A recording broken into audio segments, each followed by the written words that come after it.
Baik, Assalamualaikum warahmatullahi Waalaikumsalam wabarakatuh. warahmatullahi wabarakatuh. Perkenalkan kami dari kelompok 4, Angkatan 5, peserta pelatihan dasar calon pegawai negeri sipil Kabupaten Bekasi tahun 2022. Pada kesempatan kali ini kami akan mencoba untuk berdiskusi tentang isu terkait pelaksanaan penyelenggaraan pemerintahan dalam upaya mewujudkan smart governance. Sebelumnya, perkenalkan terlebih dahulu kelompok kami. Saya Yusuf Pamuji Nugroho sebagai moderator.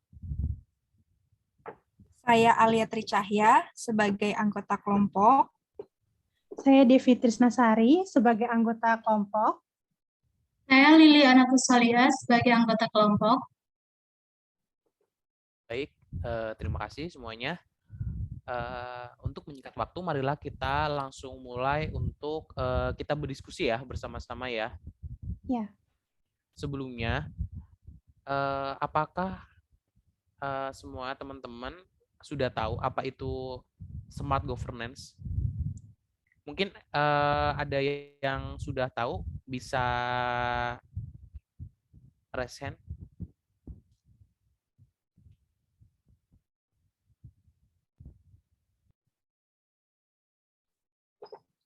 Baik, mungkin dari Ale ya.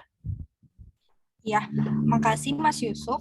Menurut saya, menurut pemahaman saya ya, kalau smart governance itu seperti sistem kelola pemerintahan yang sudah cerdas, maksudnya itu dalam sistem kelola pemerintahannya itu menggunakan pemanfaatan teknologi gitu. Jadi kualitas kinerja birokrasinya melalui inovasi dan pemanfaatan teknologi, sehingga dalam menjalankan tugasnya sebagai pelayan publik itu akan lebih efektif dan efisien dalam melayani masyarakat. Kalau menurut saya seperti itu, mungkin teman-teman yang lain ada yang bisa menambahkan. Ya, terima kasih ya Alia. Ya, sudah bagus ya. Untuk yang lain coba ada yang bisa menambahkan atau kita di sini berdiskusi aja ya. Mungkin dari Kak Devi ya. Ya, kalau menurut aku sih smart governance tuh memang seperti tadi ya. Jadi tujuannya untuk tata kelola, tata pamong pemerintahan. Jadi untuk peningkatan birokrasi yang lebih efektif, efisien, komunikatif dengan memanfaatkan teknologi yang terpadu seperti itu. Baik. Terus gimana untuk Kak Lili gimana? Ya, sama seperti yang telah dijelaskan sebelumnya ya. Jadi untuk mewujudkan tata kelola yang lebih efektif, efisien, kemudian pelayanannya itu lebih diutamakan sehingga mempermudah pelayanan. Baik, bisa saya simpulkan ya. Jadi smart governance ini merupakan kemampuan pemerintah untuk membuat suatu keputusan yang baik melalui adanya dukungan teknologi informasi dan tata kelola kolaboratif. Nah, di sini peran pemerintah ini diperlukan untuk mengintegrasikan suatu perencanaan, peraturan, dan regulasi dalam suatu pembangunan. Baik, untuk selanjutnya kita mungkin langsung berdiskusi ya tentang apa yang sudah didapat oleh teman-teman semua tentang isu baik smart city atau sistem pemerintahan berbasis elektronik atau pengembangan sistem informasi manajemen talenta atau apapun yang memang mencerminkan itu sebagai suatu bentuk smart governance. Nah, nanti teman-teman semua bisa menampilkan juga data dukungnya ya yang bersifat aktual dan valid ya. Mungkin bisa langsung dimulai. Oke, aku mulai share screen-nya ya. Oke, siap.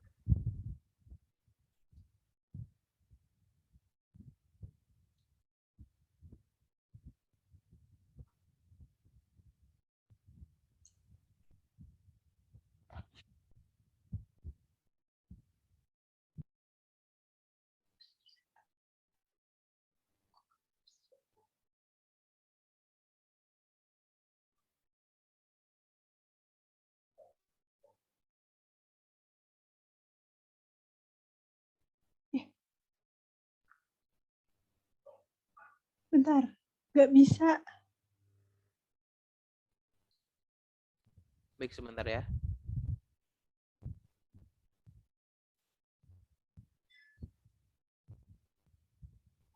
Mungkin bisa dijadikan poster terlebih dahulu. Ya, udah muncul belum ya? Ya udah. Ya, Kak. Oke, maaf ya tadi ada kendala teknis. Iya, kalau ini isu yang mau saya sampaikan itu terkait aplikasi JMO. Mungkin sebelumnya teman-teman mungkin udah pada tahu ya ini aplikasi apa. Ini aplikasi Jam Sostek Mobile. Ini tuh sebenarnya fungsinya untuk klaim JHT dan cek saldo JHT. Kan beberapa waktu yang lalu sempat ada isu kan ya terkait perubahan tuh buat klaim pencairan JHT-nya. Dan bisa kita lihat nih di ratingnya juga sebenarnya masih 4,6, tapi pada bulan Maret sampai April ini ratingnya banyak banget yang ngasih bintang nih sebenarnya untuk memudahkan. Kita nggak perlu langsung, sebenarnya udah mempermudah sih. Cuman saat ini kayaknya masih ada terkendala mungkin karena banyaknya yang klaim JHT atau gimana seperti itu. Oh iya nih, aku Baik, mau menambahkan nih untuk yang jam sostek. Iya. Kebetulan juga aku pengguna sostek ini yang JMO memang cukup memudahkan karena kalau misalnya saldo kita masih di bawah 10 juta, untuk proses klaimnya kita nggak perlu datang ke kantor BPJS untuk pencairan. Jadi kita cukup hanya di aplikasinya saja dan menurut saya itu cukup memudahkan dan mempersingkat waktu kita sebagai karyawan sih. Pengalaman saya seperti itu. Iya, jadi berarti ini angka lebih baiknya diperbaiki lagi ya sistemnya ya. Jadi nggak kan udah bagus aplikasinya, jadi lebih dipertingkatkan lagi nih aplikasinya karena sayang banget soalnya. Ya mungkin perlu adanya regulasi suatu pembangunan sistem yang lebih baik lagi ya untuk mendukung smart governance ini sih. Ya. Baik, ya udah bagus ya teman-teman semua ya, udah mencerminkan suatu yang smart governance itu. Terus selanjutnya? Nah, selanjutnya ini saya mengambil contoh dari inovasi pemerintah Kota Bekasi. Ada aplikasi namanya e-Open. Nah, e-Open ini itu merupakan elektronik online pelayanan pendudukan. Jadi ini inovasi dari Dinas Kependudukan dan Pencatatan Sipil. Kalau dulu kita mau bikin KK, bikin KTP, harus antri di kelurahan, dan tentunya itu sangat menyita waktu, kita harus datang ke sana. Nah, si dinas ini membuat inovasi dengan adanya aplikasi e-Open, masyarakat tidak perlu datang ke kantor dinas. Masyarakat bisa mengurus itu semua dalam satu aplikasi. Jadi di sana nanti udah disediakan formulirnya seperti apa, persyaratannya apa saja, tinggal di-upload dan masyarakat tinggal menunggu waktunya sampai dokumen tersebut jadi, lalu nanti dikonfirmasi, baru nanti masyarakat datang ke kantor untuk mengambil berkas yang sudah jadi gitu. Menurut saya aplikasi ini sudah cukup efektif sih diterapkan di Bekasi. Mungkin kalau misalnya di kota-kota teman-teman sudah ada, mungkin bisa sharing aplikasi sejenis. Oke, baik ya, udah bagus banget ya ini ya, aplikasi ini sangat memudahkan sebagai mungkin sebagai masyarakat, sebagai itu sangat bisa terbantu ya dengan adanya aplikasi ini gitu. Mungkin untuk aplikasi ini apakah sudah berjalan cukup lama atau belum ya? Oh enggak sih, ini baru 2021 baru ya? kemarin. Oh ya, mungkin dengan berjalannya waktu mungkin bakalan ada perkembangan lagi ya untuk kedepannya. Tapi untuk ini sekarang sih mungkin udah cukup banget ya membantu masyarakat. Iya betul banget. Bagi teman-teman ada yang berpendapat atau menambahkan, atau kita di sini ini diskusi jadi kan aja ya? mempersingkat waktu juga ya, apalagi kan lagi pandemi gini juga, jadi mengurangi ketemu orang banyak juga. Bagus sih ini. Ya betul. Kita juga nggak perlu bolak-balik gitu kalau misalnya ada berkas-berkas yang salah gitu kan. Iya betul. Iya benar. Handphone aja. Ini mulai dari KTP, KK, terus akte kelahiran tuh bisa semua di satu aplikasi ini. Keren sih emang. Iya, benar-benar. Oke, ini isu selanjutnya ya berarti ya, Kak? Iya, langsung isu ke selanjutnya aja. Saya ya, untuk aplikasi digital yang akan saya bahas di sini itu rencana pemerintah yang lagi hangat-hangatnya nih, yaitu tentang eKTP digital. Jadi di sini masyarakat Indonesia itu tidak lagi akan megang KTP fisik, eKTP manualnya, tapi dalam bentuk data digital. Pada eKTP digital, datanya itu tersimpan di dalam smartphone, sehingga akan mempermudah dan mempercepat berbagai macam transaksi saat masyarakat membutuhkan pelayanan publik maupun privat yang membutuhkan legalitas data pribadi melalui KTP. Nah, untuk saat ini yang masih sangat ditakutkan atau yang menjadi kontra di masyarakat itu terjadi kebocoran data ya. Karena sebelumnya itu juga pemerintah telah mengalami kebocoran data yaitu dari BPJS. Nah, untuk mencegah dari kebocoran data ini, pemerintah itu memiliki beberapa tips loh. Jadi, kita bisa menggunakan kunci ganda ya untuk mengakses ponselnya. Misalnya itu biometrik atau mekanisme lainnya. Kemudian tips kedua itu selalu update aplikasi baru tersebut secara berkala ya. Dan yang terpenting lagi, berhati-hati nih teman-teman. Jadi berhati-hati tidak meminjamkan ponsel ke sembarang orang gitu ya. Jadi untuk gambaran eKTP digital sendiri, bentuknya itu seperti sebuah aplikasi ya, yang akan menampilkan identitas diri seseorang dengan melakukan scan kode QR ya terlebih dahulu. Nah, nanti akan muncul data diri tersebut.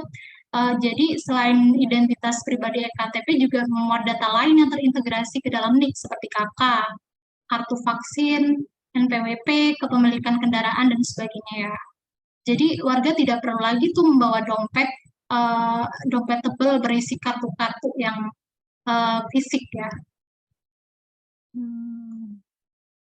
Udah keren ya untuk mungkin untuk kedepannya ini benar-benar menjadi suatu inovasi yang sangat yang terobosan inovasi yang emang benar-benar kalau dibilang itu kayak emang kekinian gitu ya, yang selalu update di era zaman milenial seperti ini ya. Kan jadi kayak salah satu bentuk dari pemerintah juga ya untuk melakukan pelayanan prima, selalu melakukan inovasi-inovasi terbaru untuk mempermudah kita.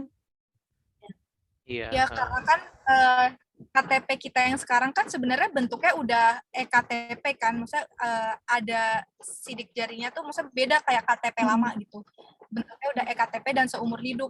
Jadi tapi dalam fotokopi KTP gitu. Jadi menurut saya kalau kita tetap fotokopi KTP sedangkan KTP kita sudah bentuk sistemnya sebenarnya udah bisa nih, tapi di lapangannya masih pakai cara-cara yang lama gitu. Kalau mau urus apa-apa harus fotokopi lagi.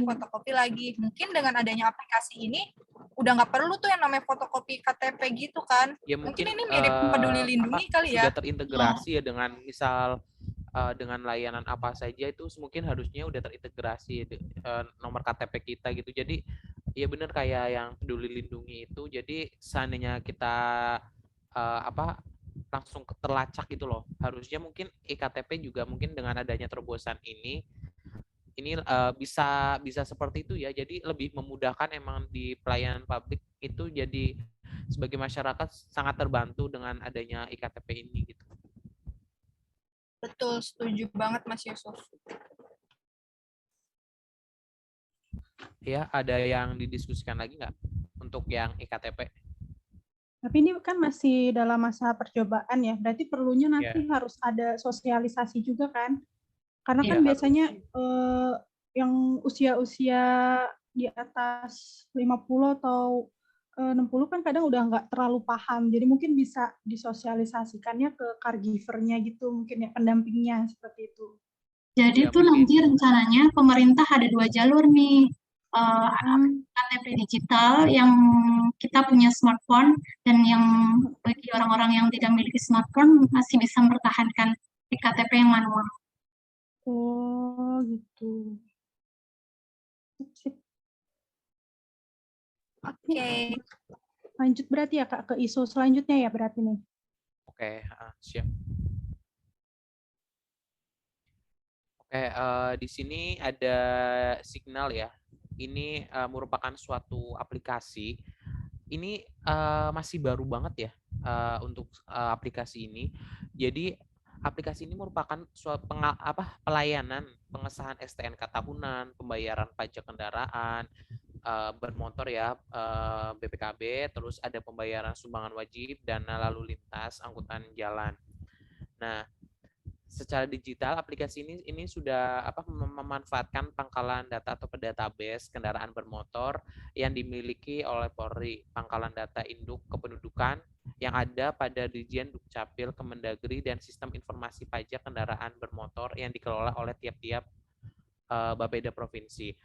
Hal ini diintegrasikan secara nasional sebagai sebuah sistem kecerdasan buatan yang menggunakan aplikasi berjenis mobile platform untuk menyelenggarakan pelayanan kepada masyarakat secara digital sekaligus mengakomodir kepentingan berbagai pihak yang terkait tanpa mengabaikan itu fungsi pengawasan.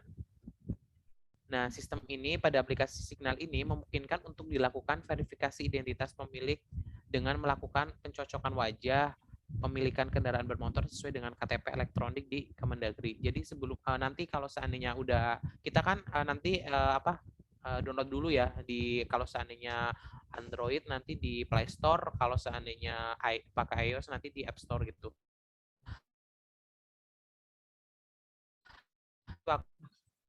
Otomatis kayak ada verifikasi tentang wajah kita gitu-gitu. Jadi kayak emang kayak aplikasi pada umumnya ya perlu adanya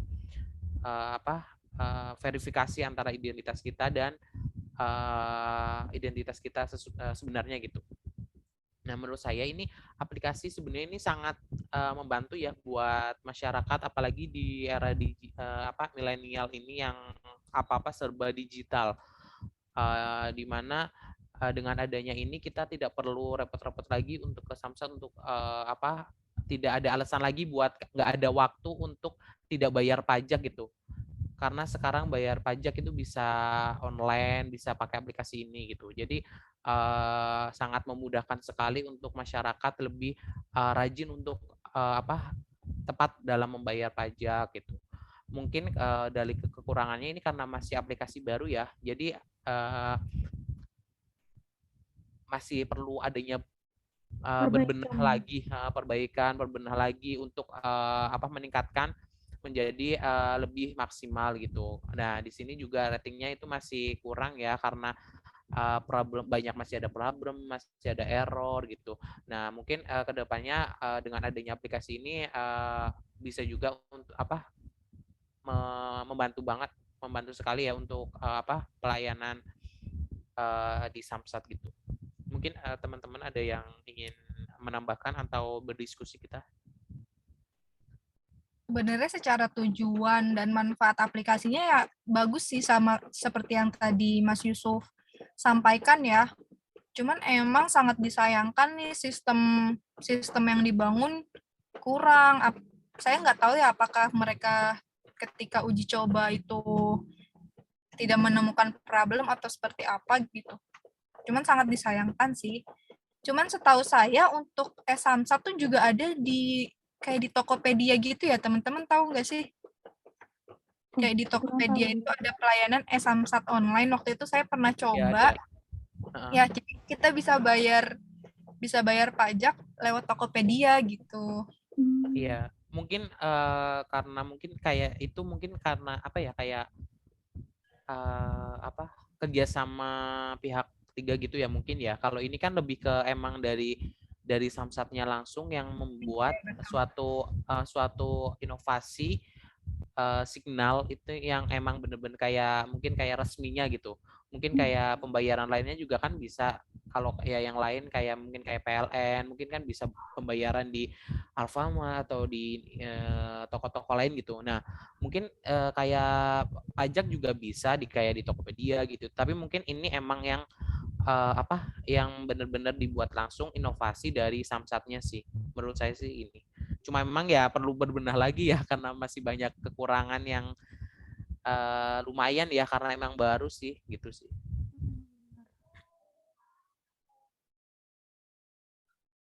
Kalau misalnya pakai pihak ketiga juga kan biasanya ada biaya administrasi juga nggak sih? Ya pasti di situ mungkin misal harganya seandainya 50.000 mungkin ada 6.500 atau 5.000 atau itu buat itunya administrasi sih.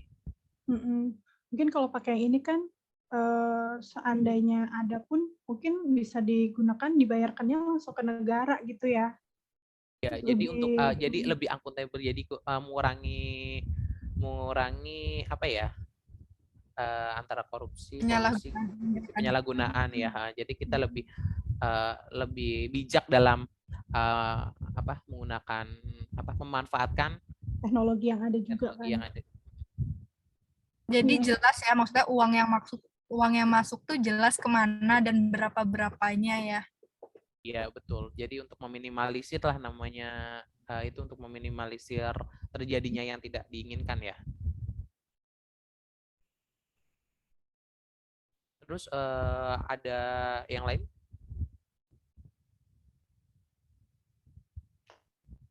Kayaknya cukup ya 4 ini aja ya. Mungkin teman-teman kalau misalnya ada saran kali Mas Yusuf, maksudnya saran secara umum mengenai smart governance ini mungkin bisa dibahas. Iya. Mungkin bisa itu dulu ya, share screen-nya, dimatikan dulu aja. Oke, mungkin teman-teman ada saran atau ada yang ingin dibicarakan terkait isu itu dan kaitannya dengan kita pembelajaran dengan manajemen ASN dan smart ASN. Mungkin teman-teman semua gimana? Menurut saya sih ini penting banget ya buat kita pelajarin. Tujuan dari Latsar ini kan memang untuk membentuk karakter dan menjadi pegawai yang profesional yang pada akhirnya nantinya juga akan membentuk smart governance seperti itu. Belajar dari karakter tuh dari nilai-nilai dasar ASN berakhlaknya seperti itu. Kalau menurut saya aplikasi-aplikasi seperti ini memang harus terus dikembangkan oleh pemerintah, baik itu di tingkat kota maupun di tingkat nasional. Khususnya untuk kita nih, para ASN-ASN muda yang nantinya kita nih yang akan menggerakkan pemerintahan gitu. Tentunya kita harus terus belajar, terus update terhadap perkembangan teknologi. Kita tahu apa yang dibutuhkan masyarakat, sehingga ke depannya aplikasi-aplikasi seperti ini akan terus ada gitu, dan akan terus kualitasnya semakin baik lagi. Menurut saya itu sih. Iya, benar ya. Terus ada yang lain nggak?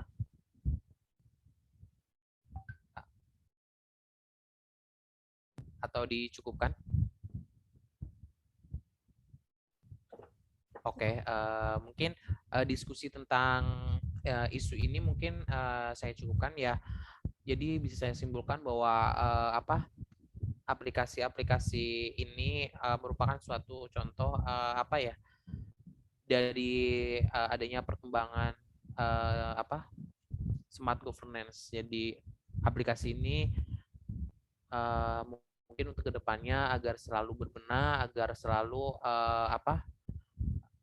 menjadi lebih baik lagi ya, agar bisa memberikan pelayanan kepada masyarakat untuk yang lebih baik. Ya mungkin untuk sesi diskusi tentang isu smart governance hari ini kami cukupkan ya. Terima kasih kepada teman-teman semua. Saya akhiri. Wassalamualaikum warahmatullahi wabarakatuh. Waalaikumsalam warahmatullahi wabarakatuh. Terima kasih teman-teman. Ya, atas diskusinya. Izin live meeting ya. Baik.